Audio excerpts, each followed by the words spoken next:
Maharashtra live news मध्ये आपले स्वागत आहे। आपण पाहत आहात महाराष्ट्र लाईव्ह न्यूज, बातमी जनसामान्याची। ओबीसी बांधवांना या ठिकाणी मार्गदर्शन करावे।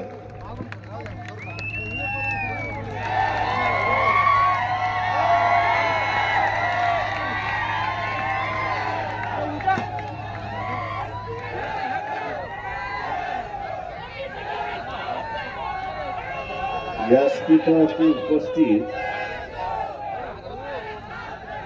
ओबीसी संघटनेचे असणारे अध्यक्ष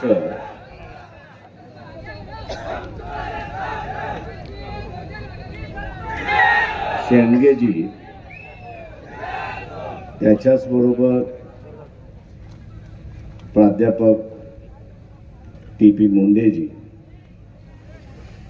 व्यासपीठावरती उपस्थित किसन चव्हाण, आपल्याकडून निघून गेले ते असणारे माजी खासदार महात्मेजी, सर्वांची नावं घेत नाही, त्यांनी मला असताना माफ करावं। उपस्थित बंधूंनो आणि भगिनींनो,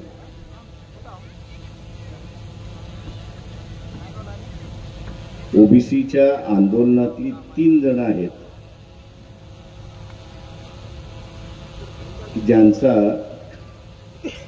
आपल्याला कधीही विसर पडू नये अशी असणारी परिस्थिती आहे।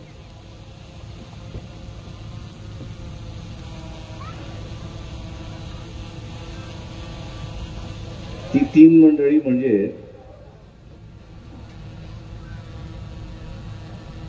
ज्यांनी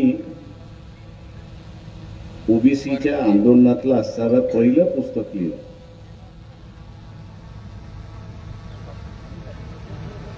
'80च्या दशकामध्ये लिहिलं।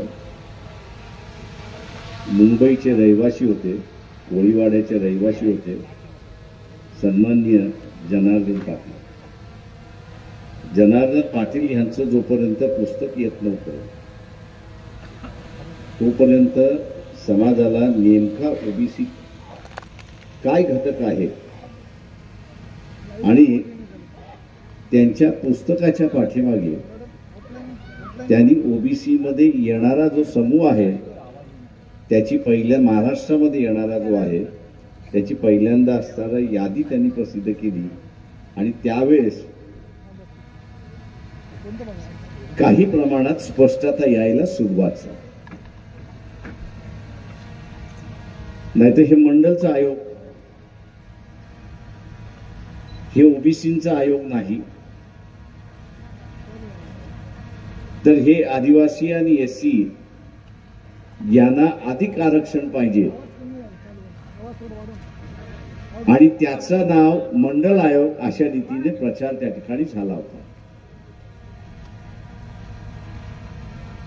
आम्हाला अडचण सगळ्यांना होतो, ती अडचण असताना जनार्दन पाटील यांनी असताना पहिल्यांदा ती लिहिलं। मंडल आयोग जो आहे तो पायावरती उभा केला।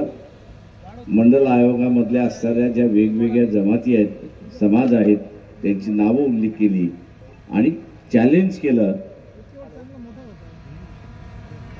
की हे ओबीसीचं म्हणणं खरं आहे किंवा खोटं आहे अशा रीतीनेच त्यांनी प्रश्न उपस्थित केले।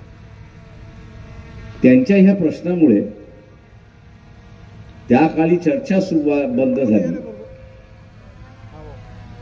आणि एका बाजूला असणारा जनार्दन पाटील आणि दुसऱ्या बाजूला उत्तर प्रदेशमध्ये नरेंद्र यादव काँग्रेसमधले होते, त्यांनी आंदोलन उभं केलं की मंडलचा आयोग आलेला आहे, तो स्वीकारला गेलेला आहे।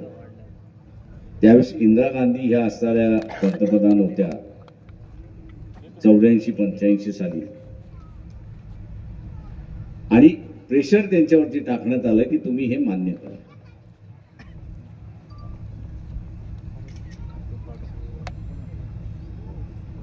त्यावेळेच्या सरकारने टोलवण्यासाठी विधानसभेचं काय म्हणणं आहे हे मागवण्याचं पत्र पाठवलं आणि प्रत्येक विधानसभेला तुमचं म्हणणं आहे ते पाठवा म्हणून असे सांगितलं। आपल्याला माहित आहे की विधानसभेमध्ये चर्चा कशी झाली असेल, काय झाली असेल आणि ते पूर्णपणे त्यावेळेस असणारा भासणात पडला अशी असणारी परिस्थिती आहे। ते पुढे आलं नाही. सत्ता आज जसं आपण सत्ता बदल असं म्हणतोय, त्याही वेळेस सत्ता बदलाची चर्चा झाली.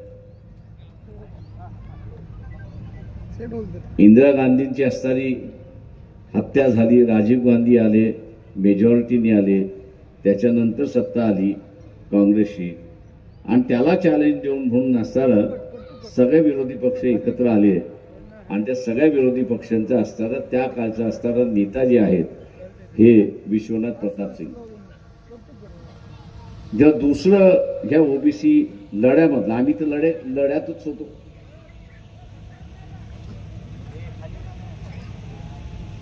ते एका चर्चेमध्ये की बोफोर्सच्या प्रश्नाने आपण असणारा सत्तेमध्ये आलो. आता पुन्हा बोफोर्सने आपण काही सत्तेमध्ये येणार नाही, आणि पुन्हा बोफोर्समुळे सत्तेमध्ये येणार नाही, तर आपल्याला असणारा एक सामाजिक वर्ग आपल्या बरोबर जोडावा लागेल, आणि हा सामाजिक वर्ग आपण जोपर्यंत जोडत नाही तोपर्यंत आपली असणारी सत्ता चिरंतन होत नाही, अशी परिस्थिती आहे. आणि मग ते जोडायचं कसं, तर हा मंडल कमिशनचा आयोग जो आहे तो आपण स्वीकारला पाहिजे. एक नवा सामाजिक आशय आपण या देशाच्या राजकारणामध्ये आणतोय. VP सिंगाने तो असणारा मान्य केला आणि त्याचा GR काढला. हे जसं मान्य होईल असं लक्षात गेलं, तर त्याच्यामधला असणारा तिसरा एक विलन आहे, आणि त्याचंही नाव आपण असणारा विसरता कामाने. दुर्दैवाने त्याच्या आई वडिलांना आजही मी नमन करतो. तो या चळवळीतला बळी असं मी त्या ठिकाणी.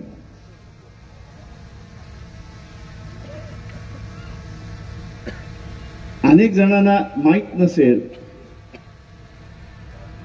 दिल्लीमध्ये महिलांचा मोर्चा निघाला होता, आणि त्या दिल्लीमधल्या महिलांच्या मोर्चामध्ये प्लेस कार्ड म्हणजे फळक होता, आणि एकसारखा फळक होता, आणि त्या फळकामध्ये काय लिहिलं होतं की आम्हाला आरक्षण नको, आणि आम्हाला आरक्षणातला नवराही नको. म्हणजे आम्हाला आरक्षणही नको आणि आरक्षणातला नवराही नको, अशा असणाऱ्या पाट्या त्या ठिकाणी लावण्यात आल्या. आणि त्याच्याच मध्ये हा गोसावी नावाचा असणारा जो विद्यार्थी होता दिल्ली युनिव्हर्सिटी मधला, त्याच्या विद्यार्थ्यांनी, त्याच्या मित्रांनी त्याला असं सांगितलं की आपण विरोध केला पाहिजे,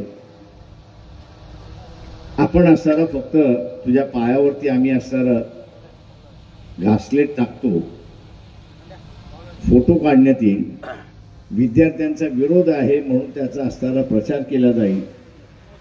परंतु काही जण तिथले असेही होते की माचिसची काडी घेऊन होते, त्यांनी स्वतःच्या पायावरती घासलेट ज्यावेळेस टाकलं त्यावेळेस पाठीमागनं येऊन एकाने त्याला पेटवलं आणि तो पूर्णपणे जळाला, अशी असणारी परिस्थिती. हा इतिहास आहे.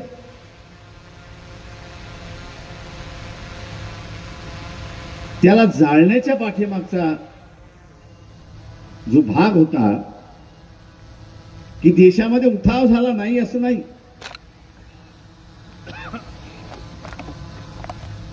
पण देशामध्ये उठाव झाल्यानंतर आपण निर्णय घेतलेला आहे. हा निर्णय आता मागे घेतला जाणार नाही, सरकार टिकलं किंवा न टिकलं. आणि त्यावेळेस एका बाजूला मंडल आणि दुसऱ्या बाजूला राम मंदिर, बाबरी मस्जिद याचा वाद सुरुवात होता. भारतीय जनता पक्षाने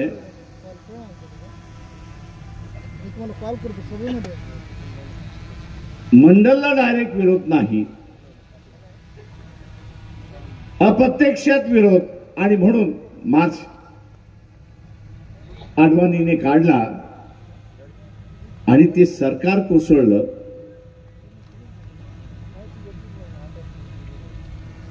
हा इशू सरकारने व्हीपी सिंगाच्या सरकारने घेतलेला निर्णय हा कोर्टामध्ये गेला आणि कोर्टाने सांगितलं की मंडल कमिशनचा सरकारने घेतलेला निर्णय हा संविधानिक आहे आणि तो टिकेल हा निर्णय त्या ठिकाणी देणार. हा इतिहास आहे.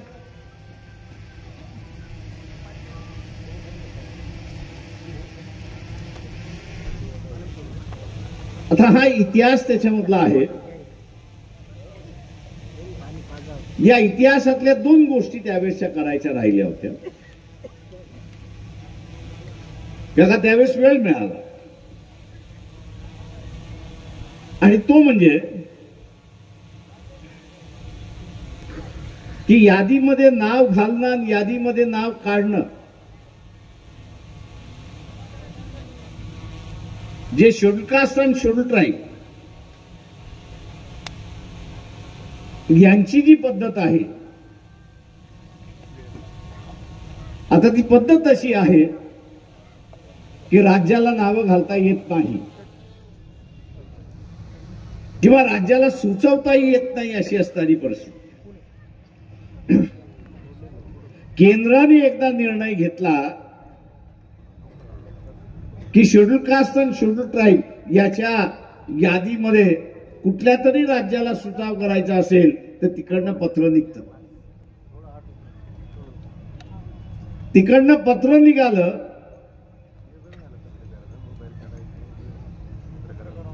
किंवा राज्यामध्ये कॅबिनेटची बैठक होते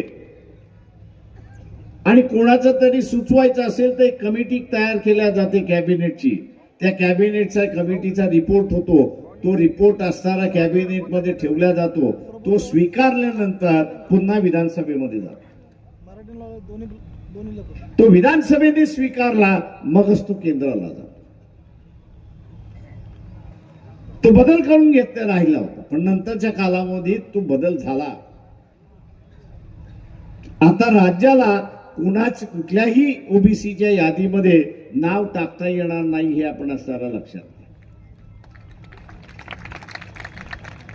त्याला टाकायचं असेल तर पार्लमेंटची शाश्वती त्या ठिकाणी घ्यावी लागते. राज्याचा होता अधिकार तो काढलाय आणि तो अधिकार आता केंद्राला गेलेला आहे. आणि म्हणून मी जे एवढे दिवस या आंदोलनातला अभ्यासक आणि या आंदोलनामध्ये काय होऊ शकतं हे जे पाहत होतो आणि आपल्याला जे म्हणत होतो आणि आजही आश्वासन देतो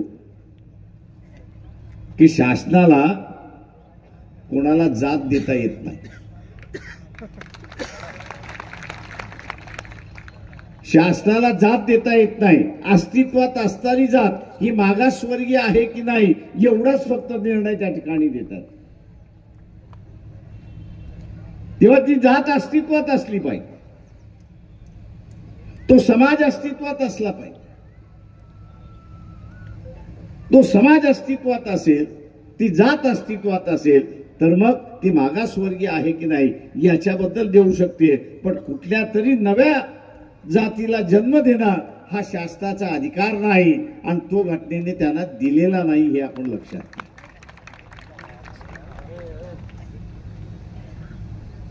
आणि त्यामुळे जरांगे पाटील यांनाही मी असं समजावून सांगितलंय की तुम्ही राजकारणासाठी करणार असाल तर फार चांगलं आहे.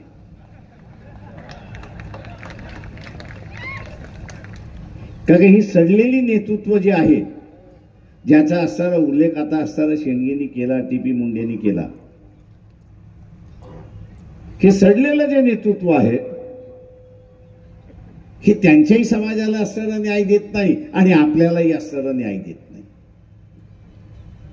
त्या जरांगे पाटलाच्या निमित्तानं असणारा नवीन नेतृत्व येणार असेल तर त्याला आपण असणारा स्वागत केलं पाहिजे. पण त्याला असणारा सांगितलं पाहिजे बाबा रे आमच्या ताटामध्ये येऊ नको.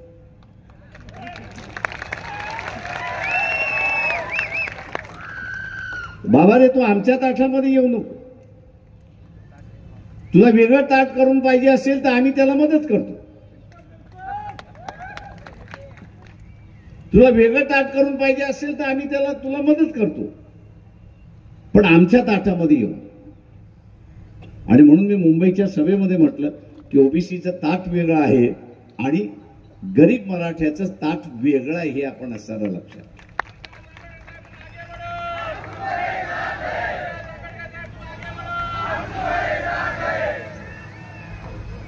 जसं एससी आणि ट्रायबल दोघांनाही आरक्षण, पण ट्रायबलचं आरक्षण ट्रायबलला, एससीचं आरक्षण एससीला. तशाच पद्धतीने ओबीसीचं आरक्षण ओबीसीला. आणि उद्या कदाचित कोर्टाने मान्य केलं की गरीब मराठ्याला आरक्षण, हे त्याचं आरक्षण. ही दोन्ही ताटं वेगळी झाली आणि राहिली तर या महाराष्ट्रामध्ये बदल घडू शकतो, हे आपण असताना लक्षात. इथलं राजकीय नेतृत्व जे आहे ते मी चोरांचं नेतृत्व आहे असं म्हणतो. हे चोरांचं नेतृत्व आहे. हे आपल्याला तो लुटतात, पण हे त्याच्याच समाजाला सुद्धा लुटतात, हे लक्षात घ्या. आता जमिनीचा आपण असणारा हिस्सा घेतला तर 2 एकर 3 एकर 4 एकर 5 एकर या महाराष्ट्रामध्ये 70% आहे. या महाराष्ट्रामध्ये 70% आहे. पण या 70% समाजवार जर आपण विभागणी केली तर 50% मराठा आहे. म्हणजे लहान शेतकरी, अल्पभूधारक शेतकरी हा मराठा आहे. पण केंद्र शासन हमी भाव देतं, त्या हमी भाव लागू करण्याची यंत्रणा असताना ते लागू करत नाही. आता हमी भाव लागू करायचा असेल तर काय करावं लागेल? या ज्या सगळ्या बाजार समिती आहेत आणि त्या बाजार समितीचे जे डायरेक्टर आहेत त्यांना सारा सांगावं लागेल की जो हमी भाव आहे त्याच्यापेक्षा कमी विकल्या गेलं तर तुम्हाला 5 वर्षाची सजा.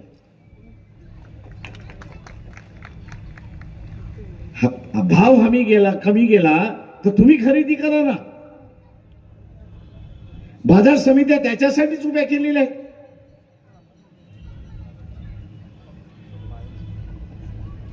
पण ते होणार नाही, कारण का बाजार समितीचे डायरेक्टर, खासदार आणि आमदार हे नातेवाईक आहेत, हे आपण लक्षात घ्या.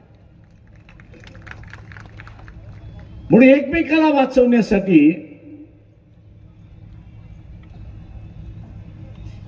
हे मागे पुढे पाहत नाही आणि एक लुटारूंची व्यवस्था ह्या महाराष्ट्रामध्ये उभी झाली. एक लुटारूंची व्यवस्था झाली. मागच्या निवडणुकीमध्ये आम्ही बदलण्याचा प्रयत्न केला. नांदेडमध्ये कुणाला उभं केलं होतं? वंचित बहुजन आघाडीने. मतदान दिलं का? तू जिंकला का नाही? याचं कारण असं आहे की इथे जे शेंडेने सांगितलं की माझी मानसिकता लढण्याची नाही आहे,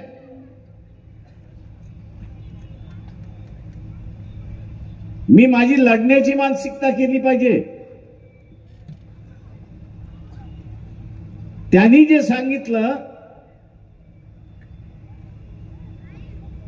की आरक्षणवाद्यालाच मतदान दिलं पाहिजे. त्यांनी सांगितलं काय? आरक्षणवाद्यालाच मतदान दिलं पाहिजे. आपण ते करतो का? भारतीय जनता पक्षाचा अजेंडा काय आहे?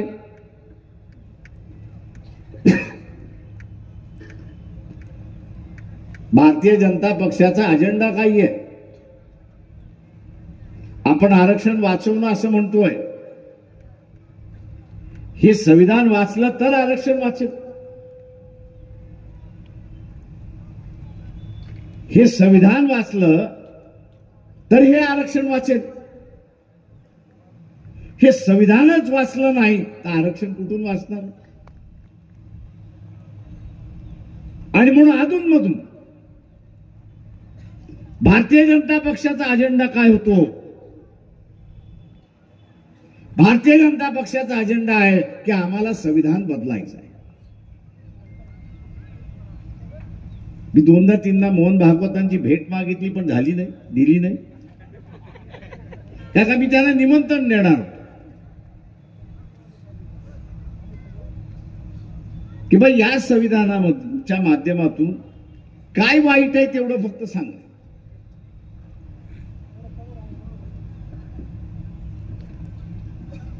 काय वाईट आहे तेवढं फक्त लोकांना सांगा. पटलं आम्हाला तर आम्ही तुमच्या बाजूचे, तुम्ही आम्हाला पटवू शकला नाही तर तुम्ही आमच्या बाजूचे व्हा.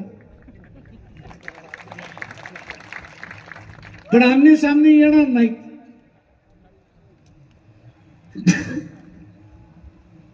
आणि आमने सामने काय येणार नाही तर त्यांना 12 बलुतेदाराच्या हातामध्ये सत्ता जाता का. नरेंद्र मोदीचा असणारा समाज जो आहे तो आपल्या नांदेडमध्ये आहे का. मी इथं निवडणूक लढवलंय म्हणून मला गाव माहिती आहे का नरेंद्र मोदीचा माणूस समाज इथे नाही ना. समजा उद्या बीजेपी जे म्हणते की अध्यक्षही पद्धत आणायची, म्हणजे अमेरिकेसारखी अध्यक्ष पद्धत आणायची की लोकांनीच अध्यक्ष निवडायचा, लोकांनीच अध्यक्ष निवडायचा, असं जर झालं असतं तर नरेंद्र मोदीला आपल्या एक मतं मिळाली असती का. ही जे संविधान बदलण्याची जी चर्चा चालली आहे त्याचं मूळ कारण इथला तेली आहे, तांबोळी आहे, कुणबी आहे, लोहार आहे, सोनार आहे, धनगर आहे, मराठा आहे, हुशार आहे, लोकांचा विश्वास संपादन करू शकतो, लोकसभेच्या मतदारसंघातून निवडून येऊ शकतो, तर या देशाचा तो पंतप्रधान होऊ शकतो. कारण का मतदारसंघ लहान आहे. आणि म्हणून इथल्या वेगवेगळ्या समूहाला पंतप्रधान होण्याची, निवडून येण्याची संधी आहे हे आपण लक्षात घ्या. जे अध्यक्षीय पद्धत आणते, मला एक सांगा, कुंभार जो आहे तो लोहाराला मतदान देतो का. देणार वेगळा, देतो का विचारतोय मी. देण आहे ना. मग तुमचं मत जाणार कोणाला तर ब्राह्मणाला जाणार. पाटलाला जरी गेलं तरी त्या राज्यापुरतं, बाजूच्या राज्यामध्ये पाटील आहे का. RSS ची संघटना कोणाची. तेव्हा त्यांचाच पंतप्रधान कायमचा कसा होईल हे राजकारण चाललेलं आहे, हे आपण लक्षात घ्या. आणि म्हणून संविधान बदला म्हणून त्या ठिकाणी सांगितलं. म्हणजे महात्मा फुलेपासून शाहू महाराजांपर्यंत बाबासाहेब या सगळ्यांनी सामान्याच्या हातामध्ये सत्ता आणून दिली. सामान्यातला सामान्य माणूस इथला सत्ताधारी होऊ शकतो. शिक्षणाची दारं खुली करण्यात आली. उद्याचा व्यवसाय या ठिकाणी करू शकतो. ही अध्यक्षीय पद्धत आली तर या सोयी काही राहतील का. एकदा अध्यक्ष खुर्चीवरती बसला तर 5 वर्षासाठी बसला. 5 वर्षासाठी बसल्यानंतर त्यांनी असं म्हटलं की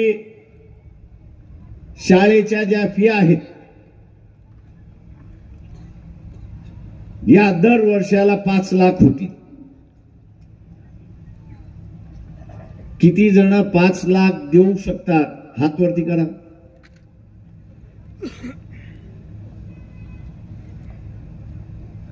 आताच देवेंद्र फडणवीसने सांगितलं की आम्ही 25,000 प्राथमिक शाळा बंद करणार आहोत.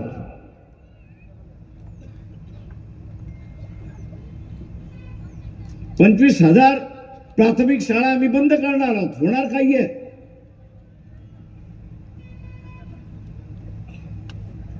होणार एवढंच आहे की खासगी शाळा सुरुवात होतील आणि त्या खासगी शाळेमध्ये 50,000 60,000 फिया होतील. देऊ शकता का?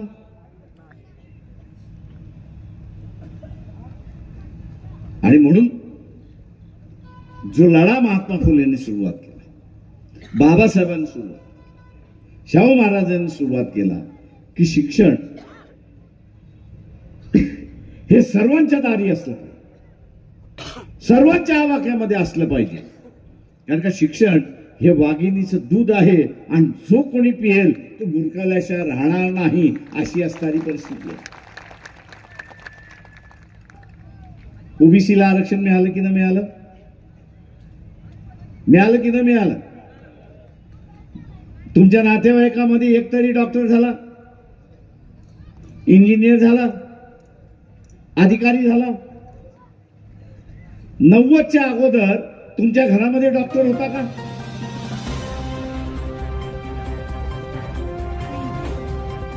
आरक्षणामुळे बदल आला. जी जागा आपल्याला मोकळी नव्हती त्या जागेमध्ये आपण गेलो.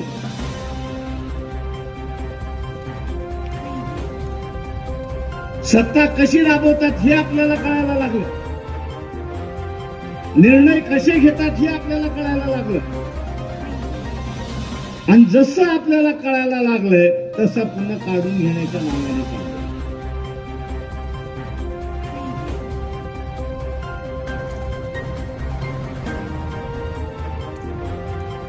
मोदींनी असं म्हटलं की 22 तारखेला दिवाळी साजरी करू, 500-500 रुपये दे, आम्ही दिवाळी साजरी करू. तो आमचे खर्च कशाला करतो? 15 लाख देणार होतास ते 15 लाख देऊ शकला नाही, 500-500 दे, अकाउंट आहे आमचं.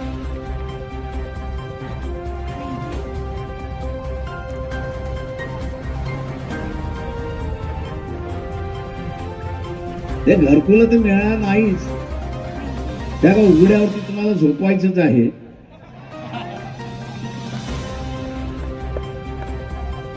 आणि म्हणून मी असं नरेंद्र मोदींना हात जोडून माझी विनंती आहे की आम्ही 22ला दिवाळी साजरी करतो, पण 500 रुपये दे.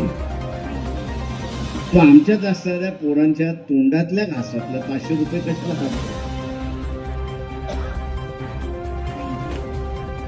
एक तर महागाई,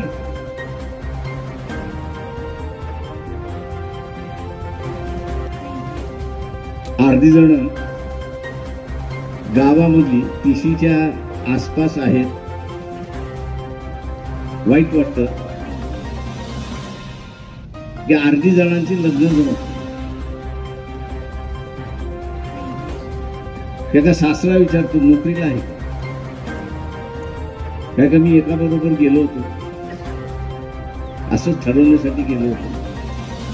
सासऱ्याने मला असं आतमध्ये बोलवलं आणि विचारलं, प्रकाश ठीक आहे तुम्ही आलात, मुलगी देतो, पण वर्षभरामध्ये ह्याला नोकरी लावतात.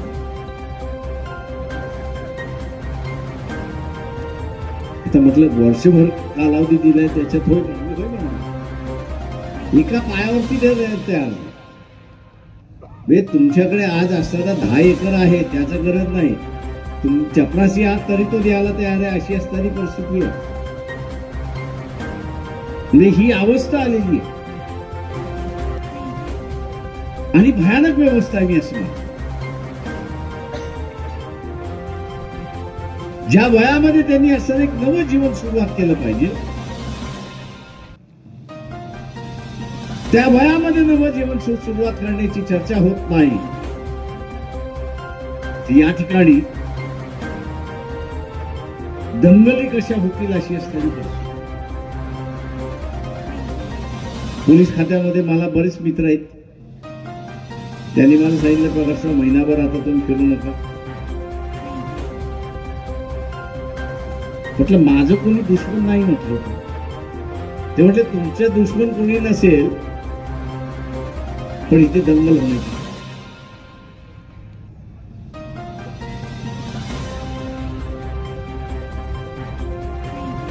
आता ही दंगल आपण करायची का?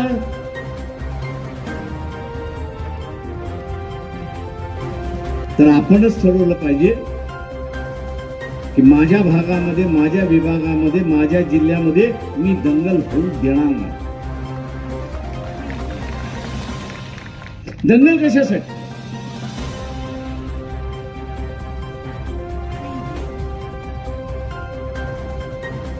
हा सरकार म्हणत असेल की इथल्या असणारा बाजार समितीचा डायरेक्टर ऐकत नाही, त्याला मारा, त्याला मारायला मी तयार. काय का तो ऐकत नाहीये? काय ऐकत नाहीये? तर हमी भावाप्रमाणे तो असणारा माल विकत घेतला जाईल याची तो यंत्रणा करत नाही.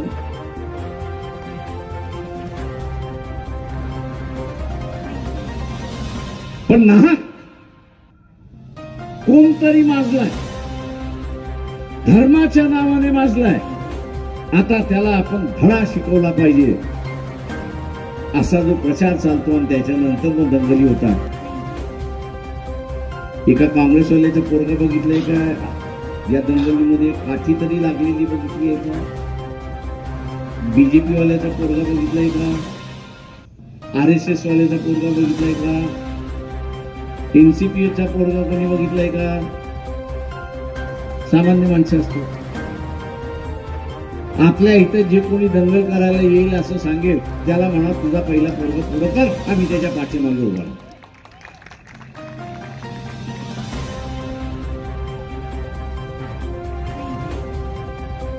आणि म्हणून उद्याचा असणारा हा बदल आपल्याला, आपलं मिळालेलं आरक्षण आपल्याला असणारं वाचव. मोर्चे काढून, आंदोलने काढून जागृती, मोर्चे काढून आंदोलन करून जागृती. पण मिळालेलं टिकवायचं असेल तर मी सत्तेमध्ये गेलो. ओबीसीच्या हातामध्ये सत्ता आली.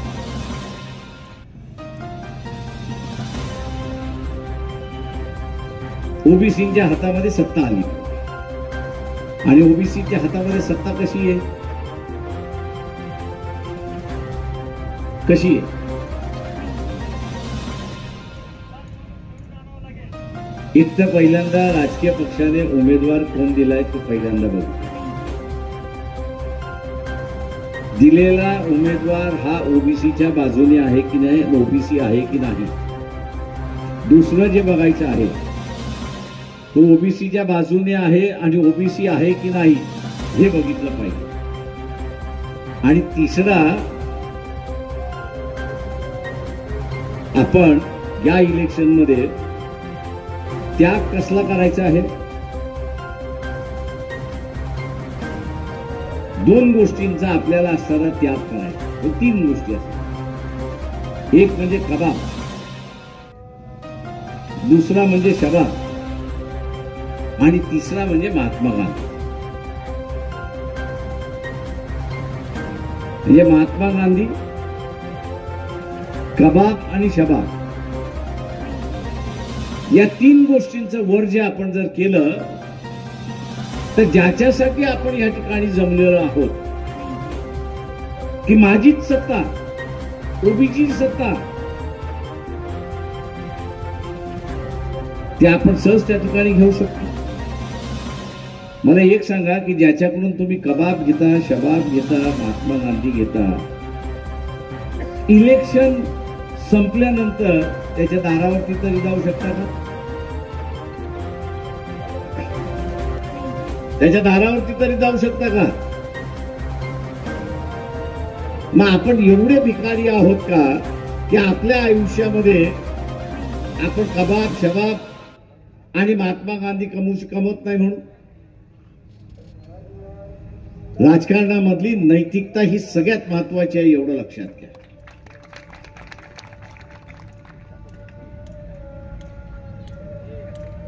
राजकारणातली नैतिकता ही सगळ्यात महत्वाची आहे.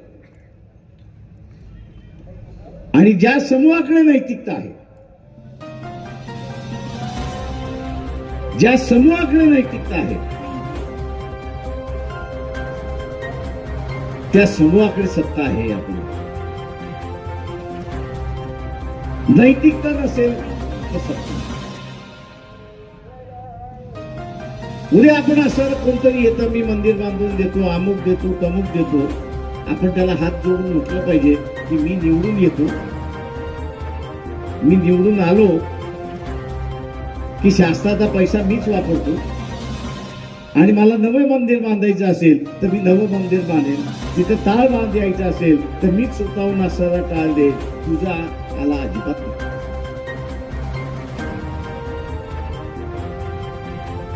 आणि म्हणून मी आज जे आपल्याला हे कृत्रिम आहे, हे नडवलेलं राजकारण, तरुणांना नडवलेलं राजकारण, शेतकऱ्यांना नडवलेलं राजकारण, आरक्षणाच्या संदर्भातलं नडवलेलं राजकारण आहे. काका मी नेहमी म्हणत असतो की या देशाची व्यवस्था कशी करायला मागतात आहेत इथला राजकारणी की त्याच्या घराची उंबर ते झिजवणारा समूह त्या ठिकाणी. आणि आपलं राजकारण कसं असलं पाहिजे की या देशातला माणूस हा ताट पाण्याने जगला पाहिजे आणि कोणासमोर झुकता कामा नये, ही व्यवस्था आपण त्या ठिकाणी केली. आणि मग ती उभी करताना मी जसं आपल्याला म्हटलं की भारतीय जनता पक्षाचा अजेंडा हा संविधान बदलण्याचा. संविधान बदललं, आरक्षण. त्याच्यामुळे आज आपण असं आरक्षण मराठ्यांबरोबर भांडतो. तेव्हा तुम्ही आमच्या ताटात येऊ नका. पण उद्या हेच संविधान बदललं, उद्या हेच संविधान त्या ठिकाणी बदललं तर आरक्षण राहणार आहे का? आणि म्हणून हे संविधान जे आहे हे संतांच्या विचाराचं संविधान आहे. हे संविधान जे आहे ते महात्मा फुले शाहू महाराज यांच्या विचारांचं असणारं संविधान आहे. आणि म्हणून हे संविधान टिकलं तर आपला अधिकार टिकला. आणि म्हणून हे संविधान टिकवण्यासाठी आपण सगळेजण प्रयत्न कराल हीच अपेक्षा बाळगतो आणि आपली सगळ्यांची रजा घेतो. जय भीम, जय Bharat. Subscribe now and press the bell icon. Never miss an update.